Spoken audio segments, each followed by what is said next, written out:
എന്തിനെങ്ങനെ വിഷമിക്കുന്നേ? ഞാൻ മരിച്ചൊന്നും പോയിട്ടില്ലല്ലോ, ഇപ്പോഴും ജീവനോടെ ഇല്ലേ? ആശുപത്രി കിടക്കുമ്പോ ഇങ്ങനെയാണ് ലിച്ചു സംസാരിക്കുന്നേ. കുറച്ചു നേരം കൊണ്ട് ഞാൻ എന്തുമാത്രം വിഷമിച്ചെന്ന് എനിക്ക് മാത്രമേ അറിയൂ. ഞാനിപ്പോ ഹാപ്പിയാ. എന്തിന്? എന്റെ വിഷമം കണ്ടിട്ടാണോ ലിച്ചു സന്തോഷിക്കുന്നേ? അല്ല, സച്ചേട്ടൻ എന്നോടുള്ള സ്നേഹം കണ്ടിട്ട്. അല്ലെങ്കിലും ദൈവത്തിന്റെ ചില തമാശകള് നമുക്ക് വിശ്വസിക്കാൻ പറ്റാത്തതാ.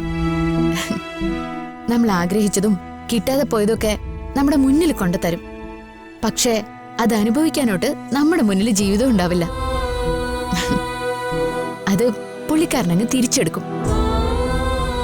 ഇത് ദൈവത്തിന്റെ തമാശയില്ലെങ്കിൽ പിന്നെന്താ? ഇപ്പോ കുഴപ്പമൊന്നുമില്ലല്ലോ? ക്ഷീണമൊക്കെ മാറിയില്ലേ? എന്റെ കാര്യം ഇങ്ങനെയൊക്കെ തന്നെയാ. ചിലപ്പോ മയങ്ങി വീഴും. അതിപ്പോ റോഡിലാണോ വീട്ടിലാണോ അങ്ങനെയൊന്നും പറയാൻ പറ്റില്ല. വീഴുമ്പോ ഇങ്ങനെ വന്ന് കുറച്ചു നേരം ഇവിടെ കിടന്നാ ഒക്കെ ശരിയാവും. ലച്ചു, നീ എത്ര നിസ്സാരമായിട്ടാ ഇതിനൊക്കെ കാണുന്നേ? പിന്നെ സീരിയസ് ആയിട്ട് കണ്ടിട്ട് എന്താ കാര്യം? സച്ചേട്ടാ, നമ്മുടെയൊക്കെ ലൈഫ് വളരെ നിസ്സാരം. അത് കാറ്റത്ത് ഇങ്ങനെ പറന്നു പോകുന്ന അപ്പൂപ്പൻ താടി പോലെ അങ്ങ് പോവണം. ഒഴുകി പോകുന്ന വഴിക്ക് അങ്ങനെ അങ്ങ് പോട്ടേന്ന് വെക്കണം. ഞാൻ കുടിക്കാൻ എന്തെങ്കിലും ഓർഡർ ചെയ്യട്ടെ? എനിക്കിപ്പോ ഒന്നും വേണ്ട. ഞാൻ ഇനി ചെന്നിട്ട് വേണം എന്റെ പോപ്പിക്ക് ഭക്ഷണം കൊടുക്കാൻ.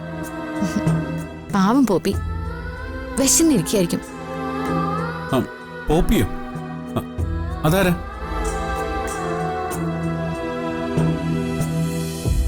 എന്റെ ഫ്രണ്ട്, മൈ ഫേവറേറ്റ് പോമറേനിയൻ.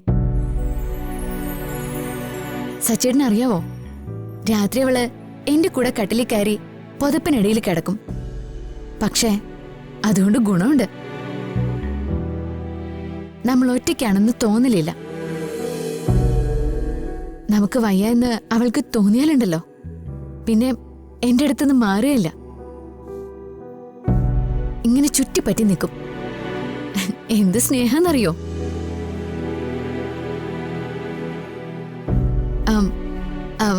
എന്നാ പിന്നെ ഞാൻ ഇറങ്ങട്ടെ.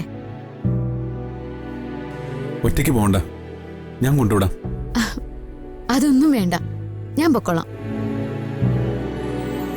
അല്ലെങ്കിൽ തന്നെ ഇപ്പൊ അർച്ചനയുടെ അടുത്ത് ആരും ഇല്ലാത്തതാ, അവിടെ വേണം. എനിക്ക് വേണ്ടി കുറെ സമയം ചെലവഴിച്ചില്ലേ, അത് തന്നെ ധാരാളം. ഞാനൊരു ഓട്ടോ പിടിച്ചു പൊക്കോളാം.